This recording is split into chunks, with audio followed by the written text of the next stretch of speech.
Look at the map of the ancient world. From the Mediterranean, across the Red Sea, through the Indian Ocean, and into Southeast Asia. This was not the edge of civilization. It was one of its busiest crossroads. Long before modern globalization, a vast maritime network connected Rome, India, and Southeast Asia with the Gulf of Thailand as one of its most strategic gateways.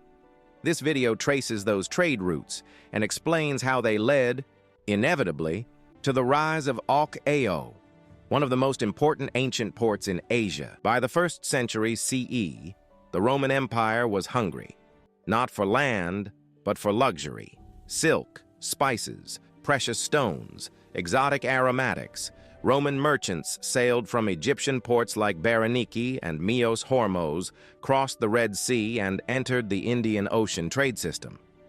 Thanks to the monsoon winds, these voyages were no longer guesses. They were calculated journeys. Rome did not sail to Southeast Asia directly. Instead, it plugged into an already existing Asian maritime network. India was the beating heart of this system.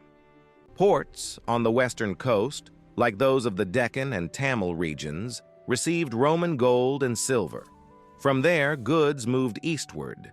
Indian merchants, sailors, and ships crossed the Bay of Bengal, following seasonal winds towards Southeast Asia.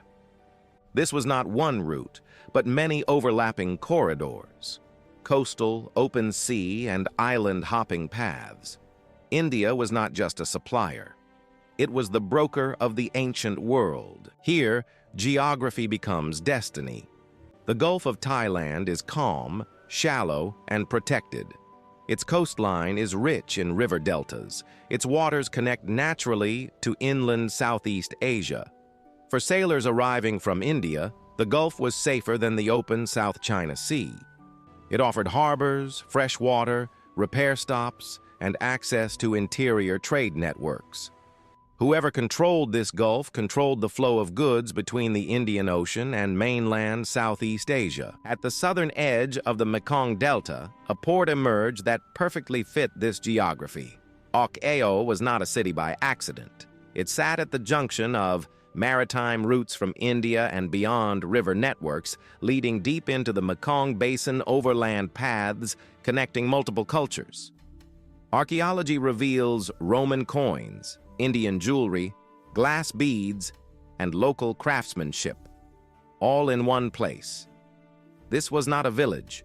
It was a transshipment hub, a place where goods changed ships, hands, and meanings. The trade routes through the Gulf of Thailand prove something essential. The ancient world was not isolated.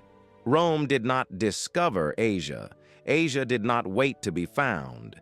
Instead, civilizations met at sea, through wind, water, and exchange. Archaeology stood at the center of this forgotten maritime world, not as an endpoint, but as a bridge between worlds.